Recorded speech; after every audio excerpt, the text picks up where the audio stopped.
kasih karunia dan damai sejahtera dari Tuhan Allah Bapa kita, dari anaknya Tuhan Yesus Kristus menyertai kamu sampai selamanya. Amin. Selamat hari Minggu Bapak Ibu Saudaraku yang terkasih dalam Yesus. Dengarkan firman Tuhan pada hari ini dari Bilangan 21 ayat 10 sampai dengan ayat 20. Demikianlah firman Tuhan. Perjalanan ke daerah Moab. Kemudian berangkatlah orang Israel lalu berkemah di Obot.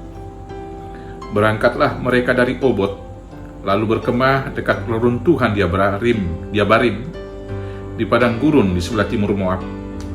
Dari situ berangkatlah mereka, lalu berkemah di lembah Zeret. Dari situ berangkatlah mereka, lalu berkemah di seberang sungai Arnon yang di padang gurun, dan yang keluar dari daerah orang Amori, sebab sungai Arnon ialah batas Moab, di antara orang Moab dan orang Amori. Itulah sebabnya dikatakan dalam kitab peperangan Tuhan, Waheb di Supa dan lembah-lembah ke sungai air Arnon. Dan lereng lembah-lembah, lereng itu terbentang di tempat di mana terletak kota Ar dan bersandar pada batas daerah Moab. Dari sana mereka ke Beer. Inilah sumur di mana Tuhan berfirman kepada Musa, kumpulkanlah bangsa itu, maka aku akan memberikan air kepada mereka. Pada waktu itu, orang Israel menyanyikan nyanyian ini. Berbual-buallah hai sumur, mari kita bernyanyi-nyanyi berbalas-balasan, karena sumur yang digali oleh raja-raja, yang dikorek oleh kaum bangsawan di antara bangsa itu, dengan tongkat-tongkat kerajaan, dengan tongkat-tongkat mereka, dan dari padang gurun mereka ke Matana, dari Matana ke Nahaliel, dari Nahaliel ke Bamot, dari Bamot ke lembah yang di daerah Moab, dekat puncak gunung Pisgah, yang menghadap padang belantara. Demikianlah firman Tuhan. Bapak Ibu Saudaraku yang terkasih dalam Yesus Kristus, minggu kita hari ini adalah Minggu Letare. Bersukacitalah di dalam Tuhan, itulah artinya. Sukacita atau kebahagiaan adalah dambaan dari seluruh manusia. Secara umum manusia memahami bahwa kebahagiaan itu adalah pemuasan dan pemenuh daripada keinginan-keinginannya. Bila keinginannya dapat dicukupi, bila keinginannya dapat diwujudkan, maka secara umum manusia beranggapan dia akan bahagia. Dan alat untuk mencapai pemuasan keinginan itu secara umum dipahami adalah ketersediaan material. Maka manusia lebih banyak untuk memakai waktu, tenaga dan pikirannya mengusahakan segala hal-hal yang material di dalam kehidupannya. Dan tujuan cita-cita manusia itu lebih banyak juga untuk capaian-capaian dunia. Karena manusia berpikir segala hal yang menyenangkan itu adalah segala hal yang material tadi. Dan itu dapat kita lihat dari cita-cita, tujuan-tujuan hidup bangsa-bangsa secara umum, atau dalam konteks ini kita berangkat dari tujuan orang Batak, tidak jauh berbeda dengan bangsa lain. Cita-cita pertama dari orang Batak itu adalah Hamoraon, mencari kekayaan. Dan ini juga pemahaman umum dari semua manusia. Maka manusia itu bekerja siang dan malam adalah untuk mencari uang. Apa yang dicari uang? Apa yang dicari orang? Uang siang dan malam. Itulah sepenggal lagu atau nyanyian sekolah minggu yang menggambarkan bahwa manusia secara umum selalu berusaha mencari materi, dan materi. Manusia berpikir dengan banyak uang, dengan harta, dengan materi, segala hal keinginan itu dapat diwujudkan. Dia dapat membeli segala sesuatu demi pemuasan keinginan. Maka tanpa sadar, manusia itu mengorbankan waktunya untuk bekerja demi uang. Dan tidak ada waktu untuk menikmati hasil kerjanya tersebut. Maka pencarian daripada kekayaan yang awalnya dianggap untuk memenuhi keinginannya supaya dia berbahagia menjadi sebuah ironi. Karena waktu dikorbankan untuk mencari uang, tetapi kemudian tidak ada waktunya untuk menikmati uang yang dicarinya. Apakah dia bahagia di dalamnya? Mari sama-sama kita berpikir. Waktu juga dikorbankan sehingga tidak ada waktu untuk bercengkerama bersama dengan keluarga. Maka ketika dia sudah tua, anak-anaknya sudah pergi, dan kemudian tidak ada lagi yang bersama-sama dengan dia. Habibie dalam sebuah tulisannya dan kesaksiannya, dia menuliskan betapa ironinya kehidupan itu. Ketika dia masih kuat bekerja siang dan malam, mencari ilmu dan terus sekolah, dan kemudian bekerja siang dan malam mengumpulkan materi, tetapi setelah anak-anaknya semua bergelar doktor dan semua sukses dalam karir, tinggal dia berdua dengan istrinya dalam tua dan kemudian dalam kesendirian dan kesepian, sehingga harta yang dikumpulkannya tidak pernah dapat dia nikmati, dan waktu yang telah berlalu tidak pernah dapat dia beli untuk dikembalikan lagi. Dan yang paling malang lagi, demi mencari harta, banyak orang tidak punya waktu untuk Tuhan. Karena bahkan hari Sabat, bahkan hari Minggu, hari peribadahan untuk Tuhan dikorbankan hanya untuk mencari kebutuhan material dan uang tadi. Kemudian ada juga yang mengorbankan tenaganya. Ketika dia masih muda mengorbankan tenaga, tetapi setelah terkumpul banyak harta, tenaganya sudah habis. Bahkan untuk menikmati naik mobil untuk keliling kota saja, dia tidak kuat lagi. Ada juga ironi yang lain. Dia mengorbankan kesehatannya, tenaganya, ketika dia mau mencari pekerjaan. Tetapi setelah harta terkumpul banyak, dia kemudian membelikan harta itu, membelanjakan, mengorbankan duitnya untuk membeli kesehatan. Dan kesehatan itu tidak pernah dapat dikembalikan. Sebagian orang lagi ada yang mau dengan sadar mengorbankan kebenaran, mengorbankan harga diri, bahkan mau mengorbankan iman. Inilah yang paling malang dari kehidupan manusia. Padahal ketika dia mau mengorbankan kebenaran dengan mau mencuri, menipu, dan lain sebagainya, mengorbankan harga dirinya, ada sebagian orang yang jual diri demi harta, dan yang paling malang ada yang mau menjual imannya demi sebuah harta. Tetapi kemudian itu juga bukan menjadi kebahagiaan.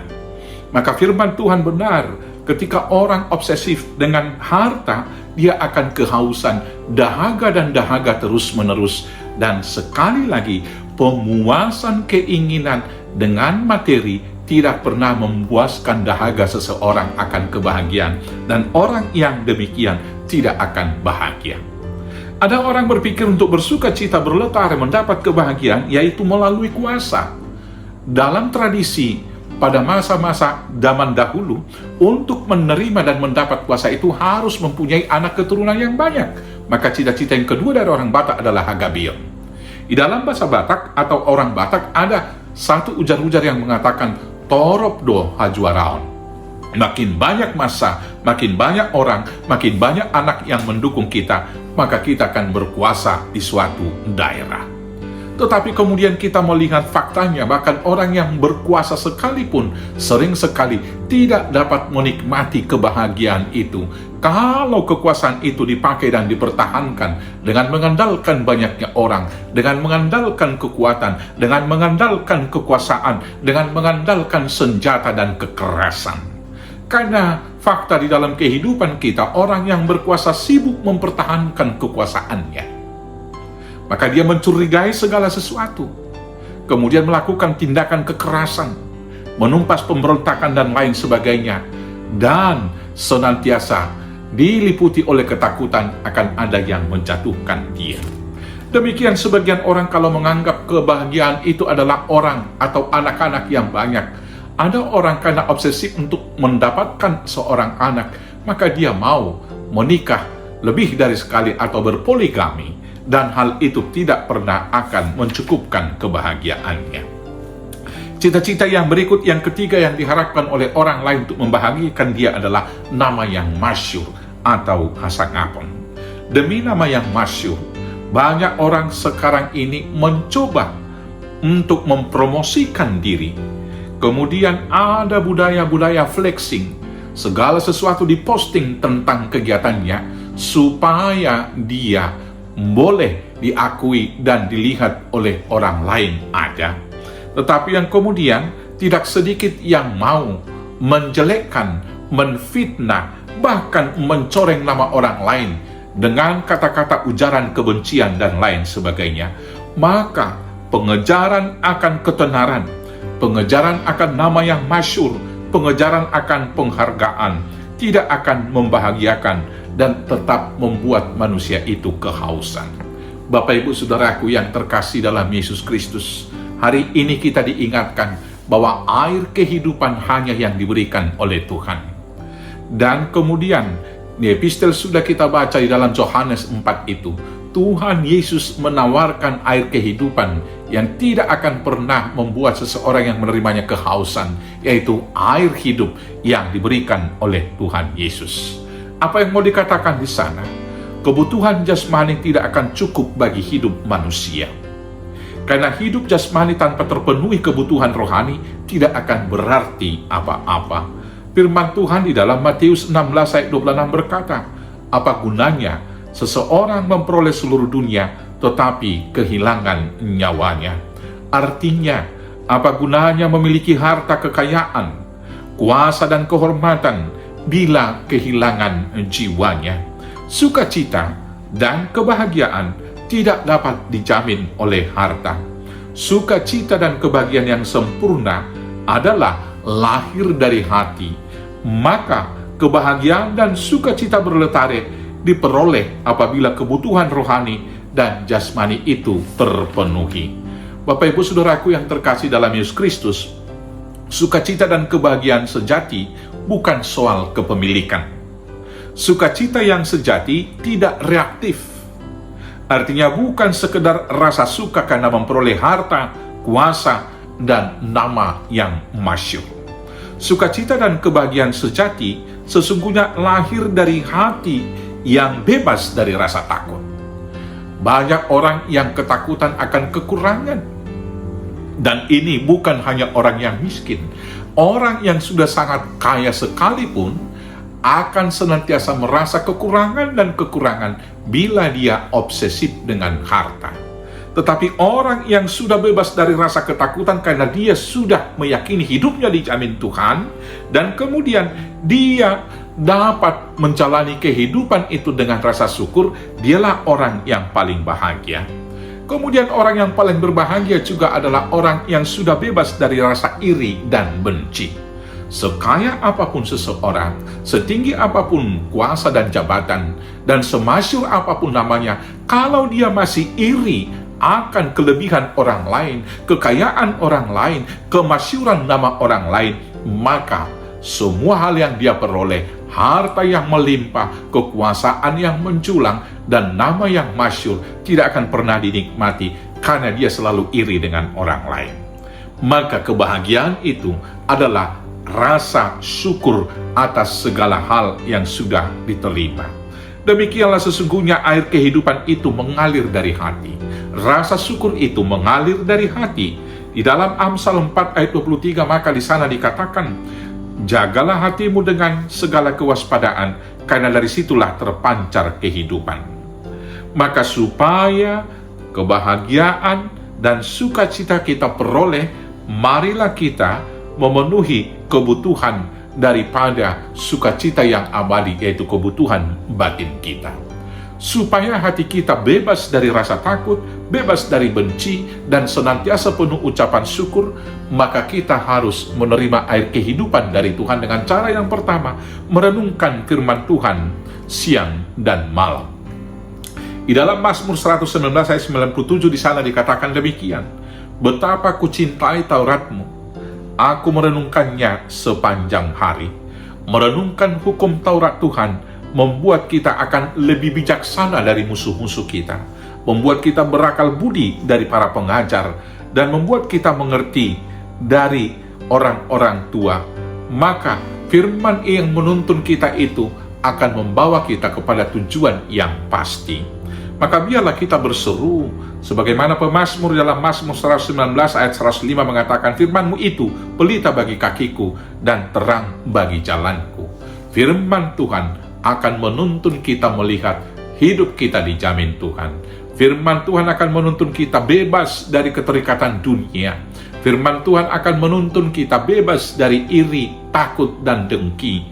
Firman Tuhan akan memampukan kita bersyukur senantiasa.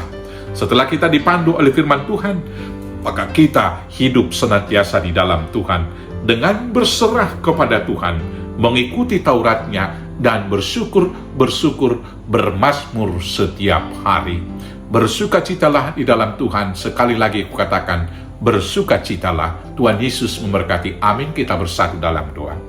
Terima kasih Bapa yang baik atas sukacita yang Tuhan berikan, yaitu air kehidupan yang diberikan Yesus Kristus, yang memuaskan dahaga kami.